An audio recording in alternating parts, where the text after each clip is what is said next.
Bismillahirrahmanirrahim. Assalamu alaikum. Hürmetli televizyon Kalpten Kalpke namlı programımızın 25. saniylik görüşümlerini kızgın karşıladığımız ben Abdullah Yalqın. Kadirli görmelerimiz bu mübarek Ramazan ayının her günden başlayıp her günü iftardan burun huzurunuzda bulunduğum programımız xilma-xil temalar bilen devam kılıvatıdı. Mana Ramazan'dan ahirki 10 günden bir haftadan az vakit kalıp kaldı. Rabbim bu güzel ayda kılgan barlıq əməllərimizi dərgahida qabul qılıb, mağfiret kılınğan aşındaq bəxtlik bəndelərinin qatarıdan qılışını Allah'tan tövəncik bilen sorayımız.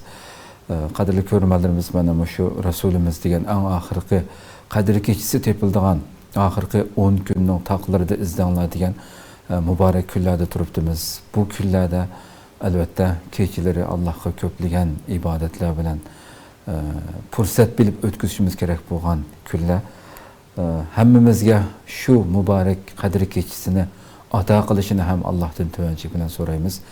Bugungi programmamizning aziz mehmoni ham bilan tanishib bo'lgan hurmatli ustoz Sharq Turkiston Ulamolar birligi a'zosi Qosimjon Tamo'ldan taklif qildik. Qimmatli vaqtini chiqarib qadam tashrif qilganlar uchun ko'p rahmat aytamiz.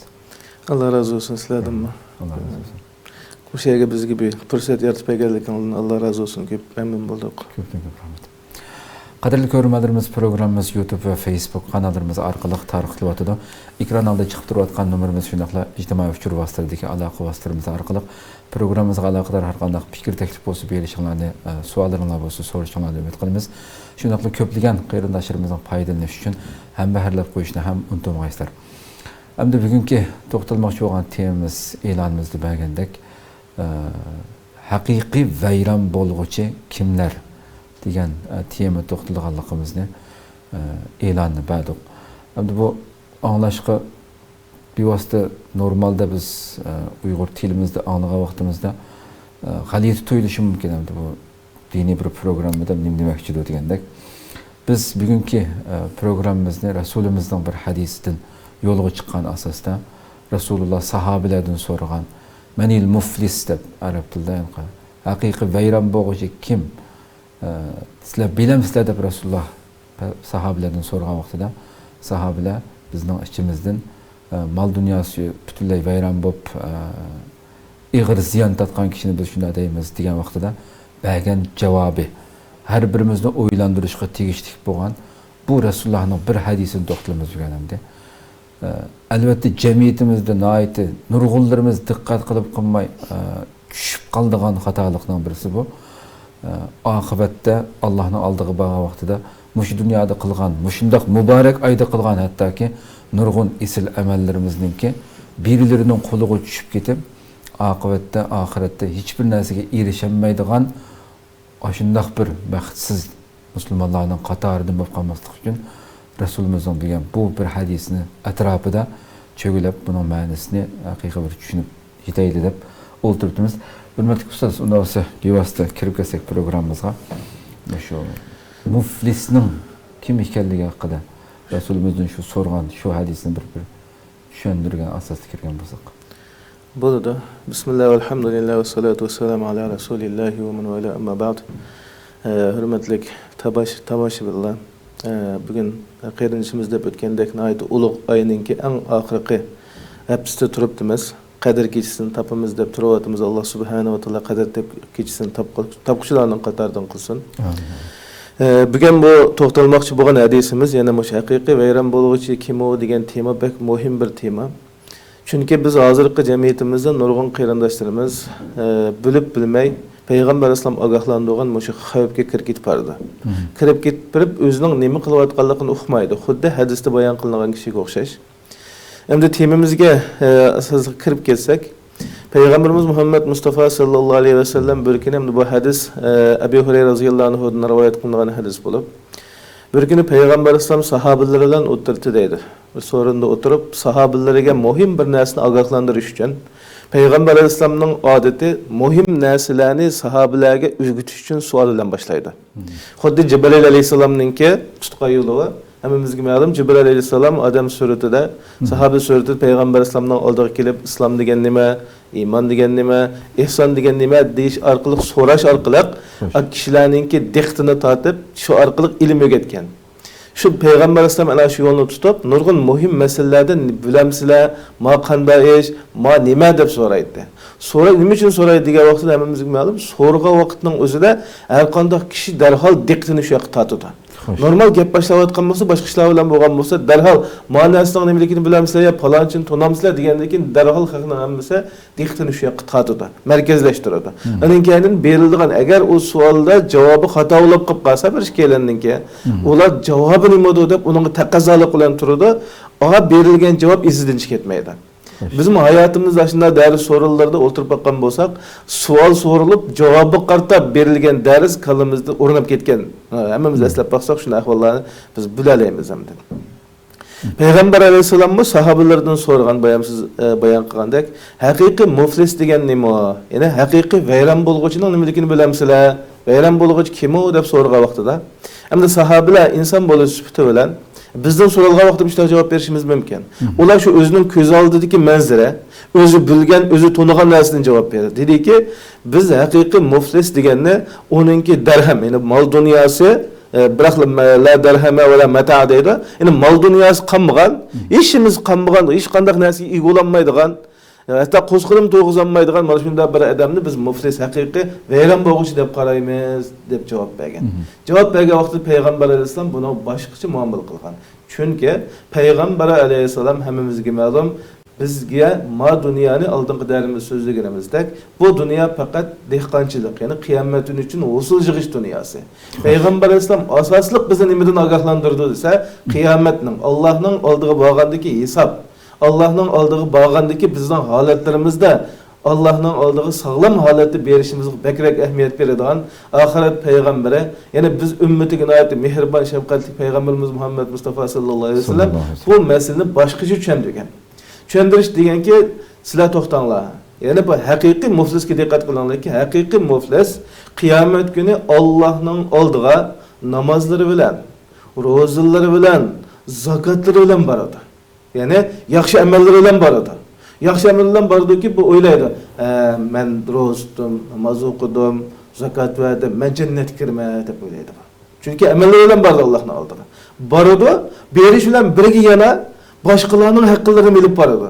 Birisini tillagan, yoki birisining milini yeb olgan, yoki birisini urib qo'ygan, yoki birisining obro'yiga tekkan, ana shunda haqning haqqi bilan bilib boradi.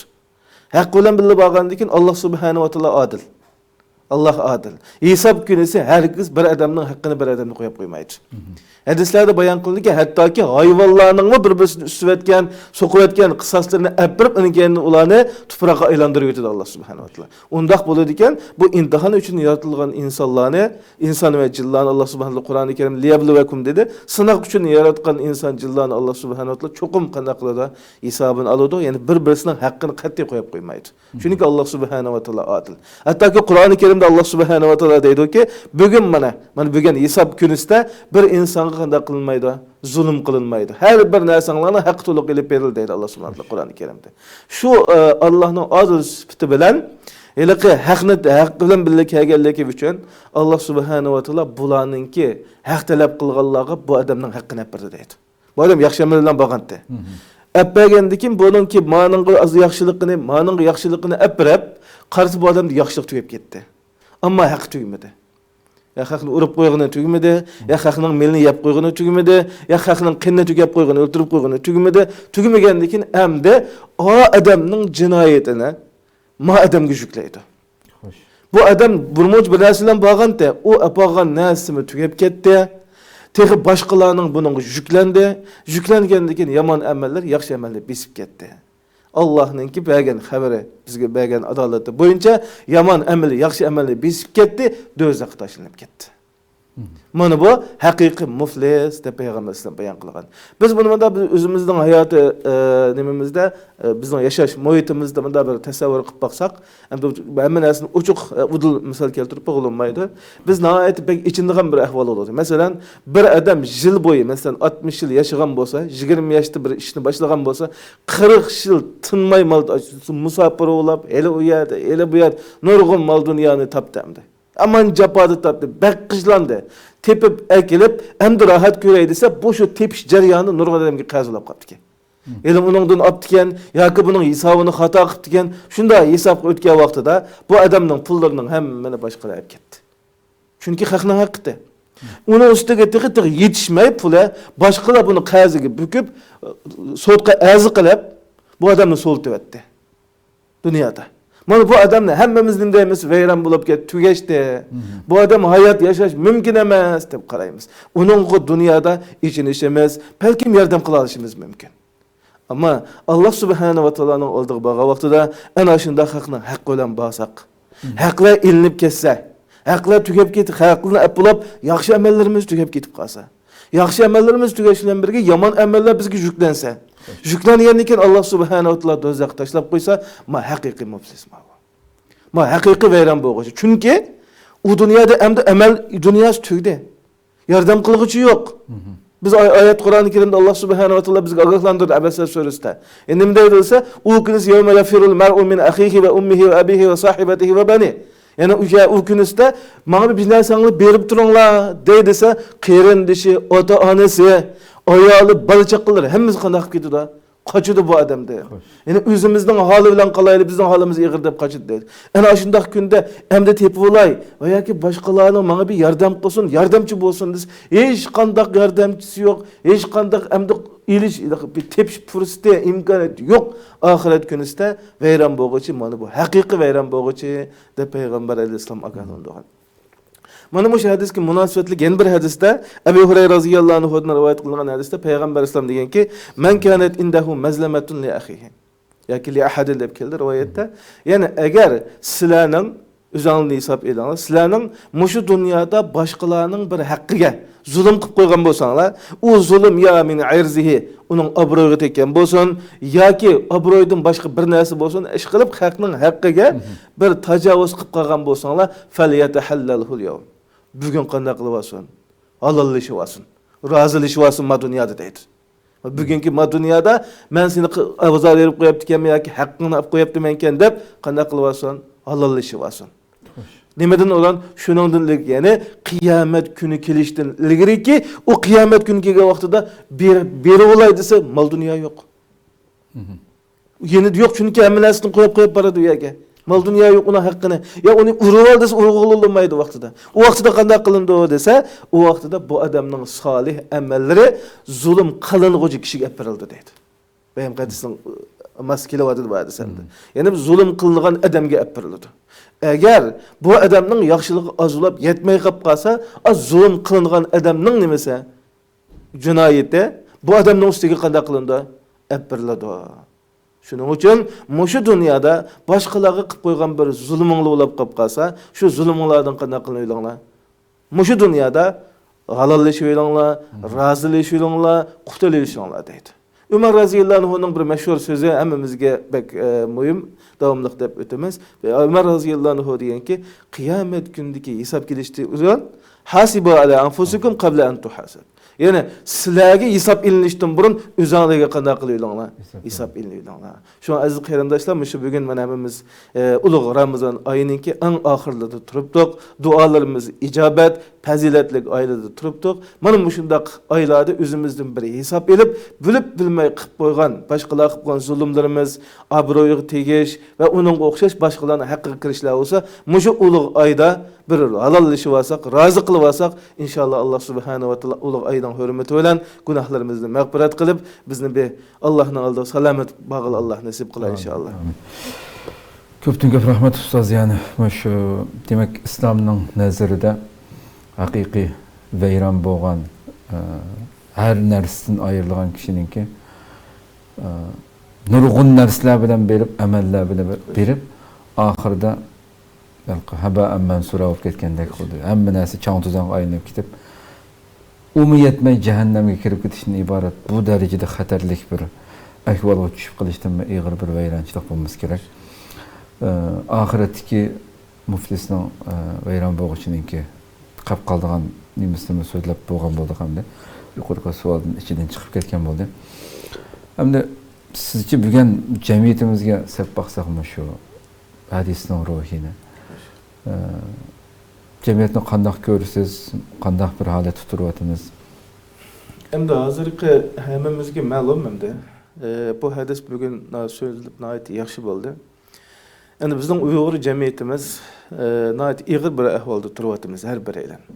Balkim vatanimiz bilan bo'lgan aloqaning uzilib ketganligi va yoki muhojiratdagi ba'zi iqtisodiy har turli qiyinchiliklar tufayli nihoyat qinimiz kundan-kuniga qizib ketib qolgan. Boshqalar bilan chiqisha olsaqmi o'zimiz bilan chiqisha olmayotgan. Hatta bir oilada turib, oilada bir-birisiga ayol kishi zulm qilayotgan va yoki ayol kishi bildamasdan eriga ba'zi bir xiyonatlar bo'layotgan, mayli iqtisodiy jihatdan bo'lsin, ba'zi gapda bo'lsin.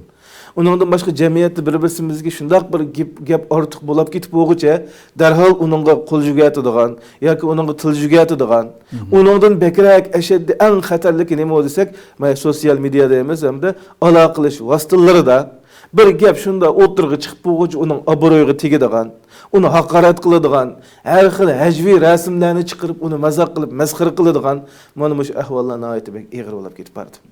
Peygamberimiz Muhammed Mustafa sallallahu aleyhi ve sellem xo'shushish hajjisida hammamizga ma'lum. Peygamber sallam eng oxirgi hajjisda, ya'ni men ketime deganlikni uqtirib qo'ygan hajjisda alayda bir balog'atlik bir nima o'qigan, xutba o'qigan. Ana shu xutbada Peygamber sallam deganki, sizlarning qollaringlar, mollaringlar, obro'laringlar bir-biringizlarga nima? Ara. Qanday qilishmanglar bir-biringizlarga tuzalama, bir-biringizlarga zulm qilishmanglar. Haram deb bilinglar deb Peygamber sallam ogohlantirgan edi. Nemişki dese bayanqı hadisinin sebebi nima olsa, kan qızlıqlıqdan bolsun, veyli bu gaflatdan bolsun, bir-birisiga mesela başqını urup qo'ygan yoki shatama haza deb keldi hadisda. Shatama haza va daraba haza, birisini urup qo'ygan, birisini tillab qo'ygan, birisining melini ab qo'ygan, birisining obro'yiga tegib qo'ygan. Demak, ana shundaq ahvollar bizning nihoyat ko'p bo'lib ketdi. Biz bilmay uyda turiblam, shundaq qalam bilan, mesela hozir kompyuter bir barmoqlarimiz bilan nurg'un jinoyatlarni ishlab ketib boramiz hozir. Burun bir ikki shaxs o'ttirsa bo'lgan bo'lsa, bu ishlar hozir shu minglagan insonni shohid qilib aytyapmizda hamda.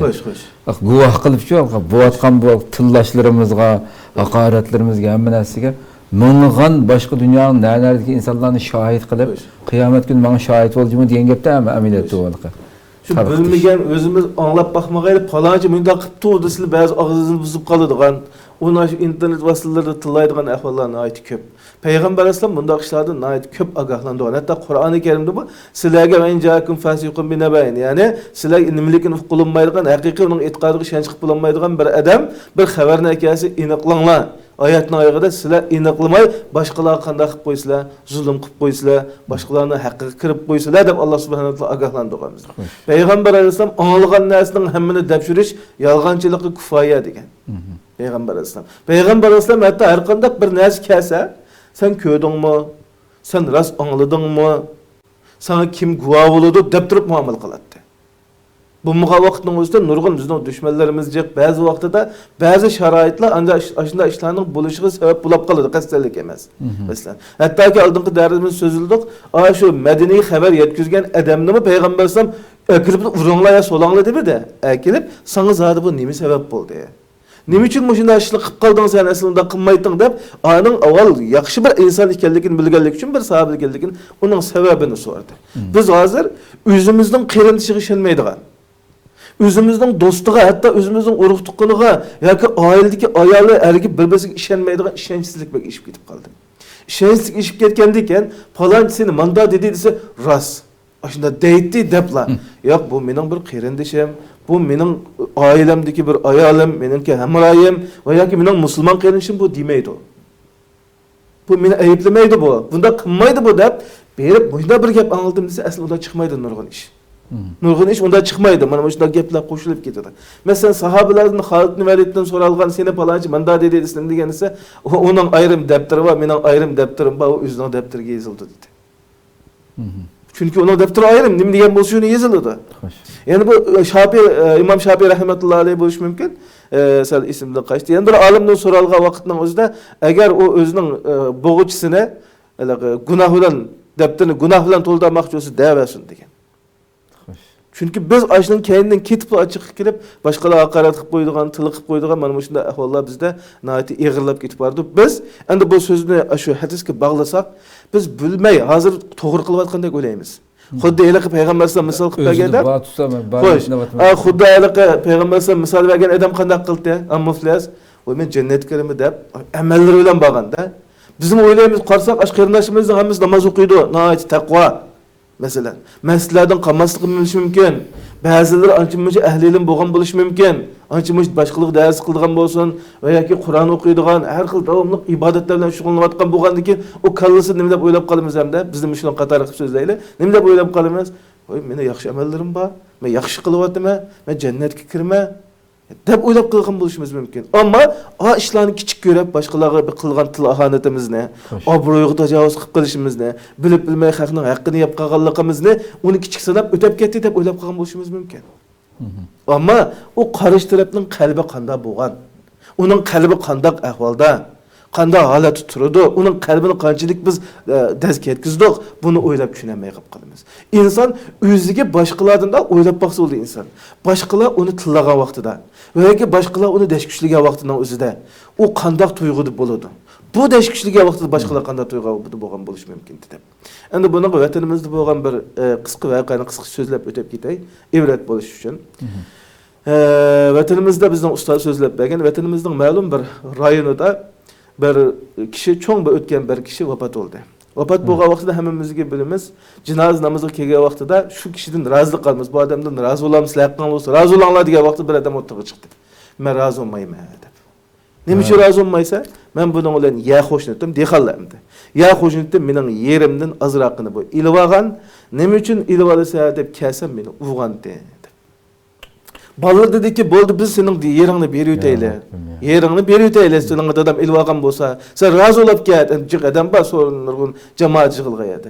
Ya, bo'ldi, yana berasang bo'p turadi, lekin meni urgandi. Degan vaqtda ballar meni urib oldi, yo'q men zodi rozi bo'lmayman deb, besh kishi ahli ilm unga o'tirib tushidimdi. Yo'q, unda qilib sizga vaqtda to'xtanglar. Mening maqsadim deydi bu odam.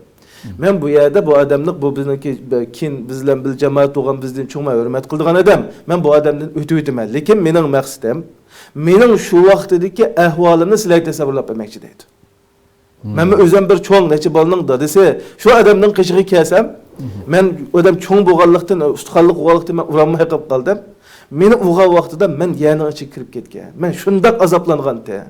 Şuna bugün bu yerda men bir dars chiqarib qo'yish uchun shu gapni qilyapman. Sizlar bundan keyin bir odamga mana shunday qo'l tekkizib qo'ydigan, haqqi tajovuz qilgan ishdan saqlansanglar deb shu yerda bir voqelikni so'zlaydi. Demak, shu yerda biz mana shunday qilib qo'ygan bo'lsak, masalan, biz mega o'pa topgan vaqtimizda bolalarimiz beshimizda, butun jamoat beshimizda turganda bir odam chiqib rozi bo'lmayman desa, ma dunyoda. Bu nima degan sat ish masalan. Kişilerning oldida da masalan bu nima degan sat ish. Endi bu yerda odam rozi bo'ldi masalan, rozi bo'lib ketdik. Endi agar biz bilib chiqibdi, bilmay qalbida qolib qolgan odamlarning haqlari bo'lib qolsa qiyomat kuni Allohning oldiga borganda menda muflisning ahvoli o'xshash, bizning yaxshi ishlarimiz tugitib qolsa bu nima degan ig'ir ahvol. Şuna muhaciretdeki barliq qarindoshlarga deymizki, qarindoshlar payg'ambar islom ogohlantirgan, gunohlarni kichik sanashga ogohlantirgan. Kichik sanashga ogohlantirgan, kichik sanamanglar. Gunohni kichik sanamanglar. Siz kichik deb o'ylab qolasizlar, uni bilib qoldi Allohning dargohida katta deydi. Biz payg'ambar islom hattoki bir mo'minning obro'yini nayeti çoğun kötürüvet dememiz gibi adam. Bir obro'yu nayet çoğun kötürüvet. Biz bilmey obro'yuga veya ki haklarga kirib qo'ysak, bilib bilmey bazı vaqtda bazılarning yetimlarning haqqi kirib qilishimiz mumkin. Mazlum ayollarning haqqi kirib qilishimiz mumkin. Allah subhanahu wa taala deganki, mazlum bilan Allohning o'tirnimi yo'q, farqi yo'q. Biz bilmey onun dashkushlab qo'yib, vaqirab qo'yib yoki haqqini olib qo'ygan bilan berib, Allohga bizning haqqimizni bir chinamay duo qilib qo'ygan bo'lsa masalan. Allah onu saqlasin. Shuning uchun xulosaga vaqtimizda muhojiratdan shunday ahvollar nayet ko'p bo'lib ketibdi. Hammamizga ma'lum, tor vositalarda bilib bilmay, xalqning ismini bilmay, qanday odam ekanligini bilmay, palonchi deb qo'yib, voy u anda odamda. Mandat deb, bu degan mandat deb, buning ahvoli mandati deb tillaydigan, jamiyatimizda mana shunday bir odamni haqoratlaydigan, uni obro'yini yerga uradigan va yoki uningdan boshqa to'liq ko'rib qolamiz qarindoshlarimizning ba'zi ishlar tufayli o'zaro jidallashadigan, qo'l urishga qo'l shiltib urishga yoki tillashga mana juguradigan, bilib bilmay boshqalarni haqqi kiradigan ahvollarni ig'irlashib ketibdi. Mana shu darsni olgan qarindoshlarning o'zidan bir hisob bilib, agar ana shunday qarindoshlar o'smish ulug' Ramazonda qichig'i berib, shulardan bir halollik istab yani ulardan bir razılık talep kılıp, razılık verişip pek mühim. Yani bu yani bir hadisini kıstırıp eteydi, belki sualınız şunun münasebetlik buluşu mümkün. Yani Peygamber Aleyhisselam bir hadis bayan kılgan, şu hadisini ben okup çöçüp kettim. Peygamber Aleyhisselam hadisi deydi ki, Müslümanların yani, bendelerindeki müminlerin amelleri her peşembe bilen düşenbe günü Allah tarafı örleydi deydi. Şu cihetten bizim peşembe bilen düşenbe günü roz tutuşu Peygamber Aleyhisselam targıp kan hem özü roz tutkan. Nemiş ki dese, şu ameller örülgen vaxtıda ben bir salih bir Ramazan rozda, yani rozdar bolup örülüşünü yaxşı göremedi. Şu Resulullah'ın sünneti boyunca roz tutuvatımız. Şu düşenbe peşembe günü ama ameller örleydi Allah'ın dergahı deydi. Ama iki birbirisiyle adavatlaşıp kalgan. Bir-birisiga qarmavatgan ikki insonning amali o'rlamaydi deydi. Allah subhanahu va taolo deydi-ki, "Mana ikkisining amalini qo'yib turinglar malaikalarga. Bular qanday qilyapsin o'zaro? Kelishyapsin. Aplishyapsin" deydi. Şuna eğer aşında bir-birisiga haqqı tajovuz qilishib, o'tirliqda adovat bo'lgan qarindoshlar, ma hadisdan cho'chmasak bo'lmaydi-ki, cho'qim qaysimiz burun borsak ajrni burun olamiz. Qarindishimizdan bir rozilik qilib, mendan rozi bo'lib ketdi. Haqlari bo'lsa berishib, rozi bo'lish olmasak, Ramazon oyida turibdik mana. Ramazon oyida. Mushu Ramazon oylarida bizning amallarimiz o'rilmay qolib qolsa qilgan japa. Buni ahvollarimiz ig'ir ahvol degan gap endi. Shuning uchun mushuni alayda diqqat qilmasak bo'lmaydi. Yani Peygamber Aleyhisselam deganki, yana hadisda o'zining musulmon qarindoshiga 3 kundan ortiq adovat tutgan kishi mendan emas deb aytgan Peygamber Aleyhisselam. Neyse menda bizdan emas deb aytib qolgan. Yani musulmonning ahvoli nima bo'lsa qarindoshi adovat tutmaydi. Chunki uning bilan bo'lgan qarindoshlik Allah tarafından bağlanğan qarindoshlik, imani qarindoshlik, ruhani qarindoshlik. Allah qarindosh degan. Qarindishning kelgan narsani o'ziga ig'ir ilib olgan va yoki uning adovat dushman tutgan kishi Peygamber Aleyhisselamning ogohlantirgan hadisining aqibati bo'ladi. Shuni Alloh subhanahu va taolo bizni bir-birimizga adovat tutib kelishdan, bir-birimizdan haqqa kirib qilishdan Alloh saqlasin. Agar ashundoq bo'lsak, o'sha ulug' Ramazonning hurmati bilan shu haqlardan ulardan bir razı oluşup adavat tutkan bolsak bir-birimizle apleşilişimiz pek mühim. Köpten köp rahmet. Hakikaten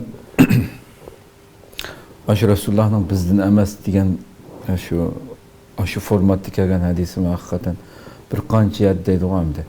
Bu Resulullah'ın ağzından bunda bir söz chiqqan vaqtida bizden emas deganda bizning qabildan, bizning mahaldan, bizning yurtdan emas degan gap bo'lmaydi bunun ma'nosi. Ya İslam kategorisine ibaret ma meydandan çıkıp gidip kalsan da bunun da küçük bir agahlandırış olması gereken de. Ustadan ahırda bu elbette yukarıdaki söylediğin derslerde mi bunun da ciddi çöküşümüz gerektiği çıkıp durdu hem de. Her birimiz bundak bir veyrançılıktan içine düşüp kalıştın.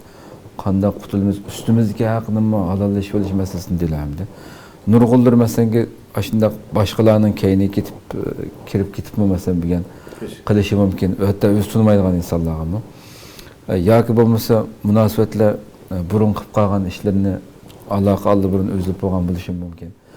Mushundaq ilgirki bo'lib ketgan ishlarga qanday halollashidu topolishida topolmaganlarni qanday bular haqida nima ish qildi mesela bilgan dunyoda. Xo'sh, endi bayamqı bizning emas degan hadisning yana bir lafzi ism keldi.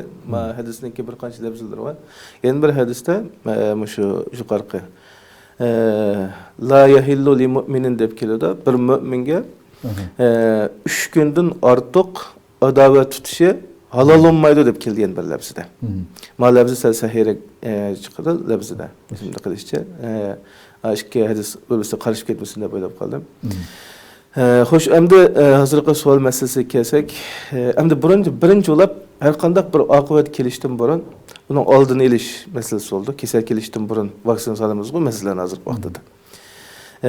Dastlabda biz endi mushunda ishlarninki yuz bermaslik uchun Payg'ambar alayhisalomning axloqini o'zimizga o'rnak qilmoqimiz lozim. Alloh subhanahu va taolo Qur'oni Karimda hammamizga ma'lum, Payg'ambar alayhisalomni bizga ulgu dedi.